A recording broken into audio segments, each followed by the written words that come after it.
લક્ષ્ય ન્યૂઝ, એક નજર, એક લક્ષ્ય.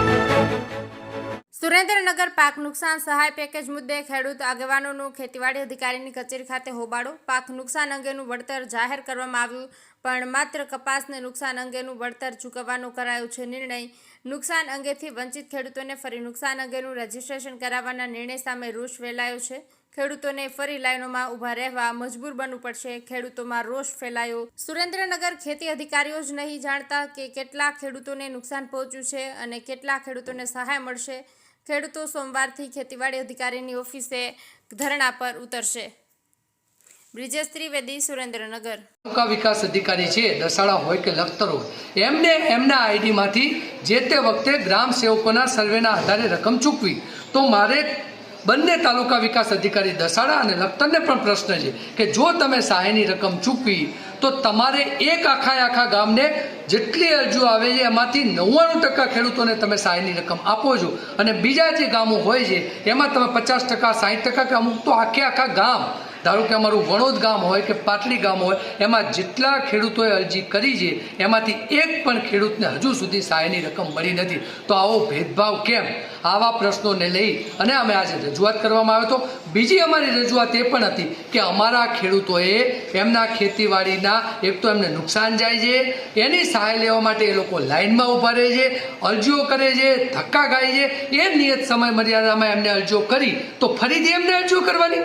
એટલે એક ખેડૂતોને જેને રકમ મળી ગઈ એ લોકોને રકમ મળી ગઈ, બાકીના જે બિચારા વંચિત ખેડૂતો છે જે છેલ્લા 6-7 મહિનાથી પોકાર લગાડી રહ્યા છે કે અમને અમારી પાક નિષ્ફળ સહાયની રકમ આપો. જ્યારે માનનીય મુખ્યમંત્રીશ્રીએ પણ જે તે વખતે કહેલું કે જેટલા પણ ખેડૂતોને પાક નિષ્ફળ સહાયથી વંચિત છે એમને રકમ મળશે. ત્યારે અને અમારા વ્રત વિસ્તારના ધારાસભ્યશ્રીએ તો કાલે ફેસબુકના માધ્યમથી અને જુદા જુદા સોશિયલ મીડિયાના માધ્યમથી વાહવાહી કરી દીધી કે તમામ વંચિત ખેડૂતોને પોતાની રકમ મળશે. તો આજે હું અમારા વિસ્તારના ધારાસભ્યશ્રીને પણ આપના માધ્યમથી કહેવા માગું છું કે આપ પણ આપના અધિકારીઓની પાસેથી એક તો ઓફિશિયલ આંકડો લો અને જાહેરાત કરો કે આટલા વંચિત ખેડૂતોને આટલા દિવસમાં સહાય મળશે. કારણ કે ખાલી ને ખાલી ફોગટ વાયદા અને વચનથી હવે ખેડૂતો સંતોષ માને એવું સ્થિતિમાં નથી. ગઈકાલે રાત્રે જે સરકાર દ્વારા ઓગસ્ટ સપ્ટેમ્બર 2024માં જે કૃષિ રાહત પેકેજ જાહેર કરવામાં આવ્યું હતું એમાં 50%થી વધારે ખેડૂતો બાકી હતા. અને ગઈકાલે રાત્રે બીજું જાણવા મળ્યું કે સરકાર દ્વારા 9 ઓક્ટોબર રાહત પેકેજ માત્ર કપાસ માટે જાહેર કરવામાં આવ્યું છે. ત્યારે આજે અમે જિલ્લા ખેતીવાડી અધિકારીની કચેરી સુધી આવ્યા હતા. ત્યાં મદદનીશ ખેતીવાડી અધિકારી જોડે વાત કરતાં એમની પાસે અમે જાણ્યું કે સાહેબજી કેટલી અરજીઓ આવી હતી અને એમાંથી કેટલી અરજીનો નિકાલ કરવામાં આવ્યો છે. ત્યારે મદદનીશ અધિકારીએ એવું જણાવ્યું છે કે અમારી પાસે કોઈ આંકડા નથી, અમારી પાસે કોઈ માહિતી નથી. શરૂઆતમાં જ્યારે પૂછવામાં આવ્યું ત્યારે એવું કહે છે કે ભાઈ સરકારે રાહત પેકેજ તો જાહેર કર્યું.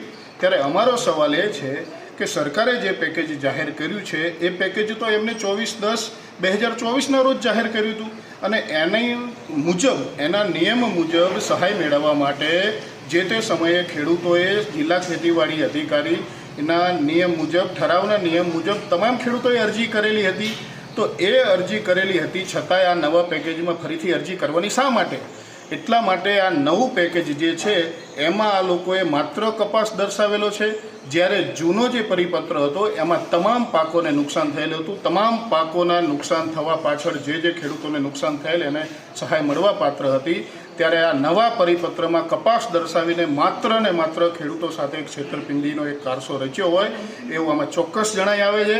ત્યારે એ બાબતની ખરાઈ કરવા માટે આજે જ્યારે અમે જિલ્લા ખેતીવાડી અધિકારી જોડે આવ્યા છીએ પણ ત્યાંથી સંતોષકારક જવાબ મળ્યો નથી. ત્યારે આજે એમને એક પત્ર આપ્યો છે અને કીધું છે કે તમે આંકડા જણાવો, અન્યથા આવતા સોમવારે તારીખ 14/7/2025ના રોજ ખેડૂત હિત રક્ષક સમિતિના પ્રમુખ આગેવાનો જિલ્લા ખેતીવાડી કચેરીના સામે ધરણા ઉપર બેસે એવી એમને મેં વાત કરી છે.